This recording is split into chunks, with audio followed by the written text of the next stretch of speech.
Right, you might have seen Dana really let himself down in the press conference after 304. It was disgusting. Look, we all know sometimes he can kick off, and it seems to be getting more and more common, but this is getting silly. Right, so first, he sits down and does his usual, we sold out, biggest pay-per-view, biggest gate since the beginning of time, and all that bollocks, showing off how much money he's made, and then... Dana, good morning. Good morning. Yeah, funny, isn't it? Prick. Bilal Muhammad's new welterweight champion. Curious your thoughts on the main event, on his performance and Leon Edwards' performance. Wasn't a barn burner. Yeah, it's almost like they booked a main event with two known boring fighters. Then completely ignores that the time may have played a factor. Do you think maybe Leon to me, looked a little bit lethargic? Maybe the time was hurting him a bit more than Bilal. Do you think that was a factor? Or do you think Bilal's pressure was just too much for him to overcome? I have no clue.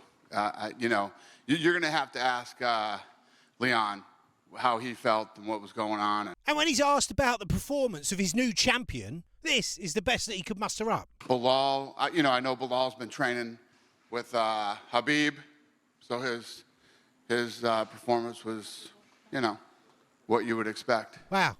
Way to hype up your new champion. Then he's immediately asked about Aspinall fighting John Jones. Tom Aspinall, 1 minute, got him out of there. I mean, kind of different from the main event, right? Just came in there and blew him off.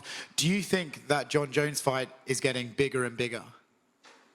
Yeah, there's no doubt about it. I mean, there's no doubt whoever wins the fight between John Jones and Stipe is a great fight for Aspinall. Look at him. There's not one sweaty little pink ounce of his body that believes that Aspinall is getting anywhere near the winner of that fight. Have you spoke to either of those two about that? Because I know both of them have said maybe this is their last one. Have you spoke to either of them to get their temperature? It doesn't even matter.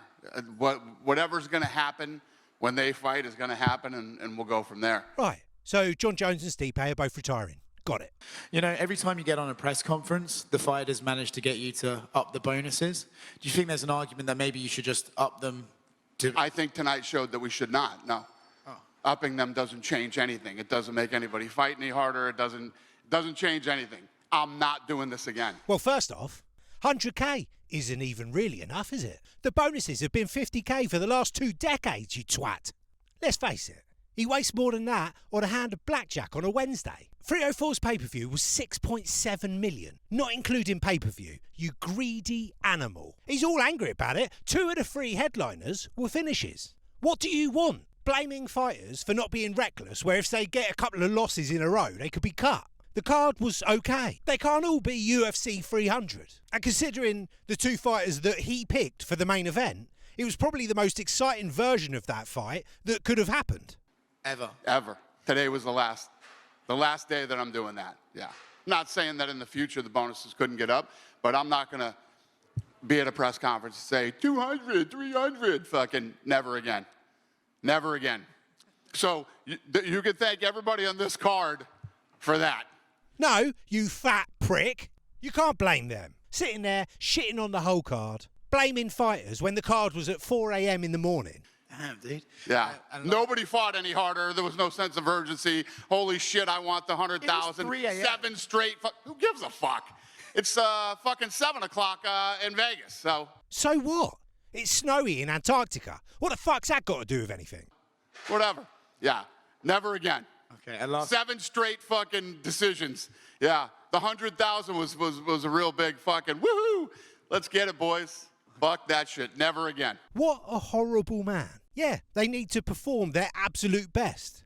But you're sitting up there, cranky, because you haven't had your nap-nap. Yeah, listen, everything here is that level, as long as you don't go to fucking 7 straight decisions. I mean, you do anything here, and we fucking open the show, and they're singing songs and shit. It's just, England's different, man. England is different, and when you come out and you put on an event and you perform, you feel it here. Wow. Sounds like it's really worth respecting the English fan base and not insulting them by holding their home card in the middle of the fucking night. And then he was asked about Leon. Leon's done great things. We love Leon. He's a great kid.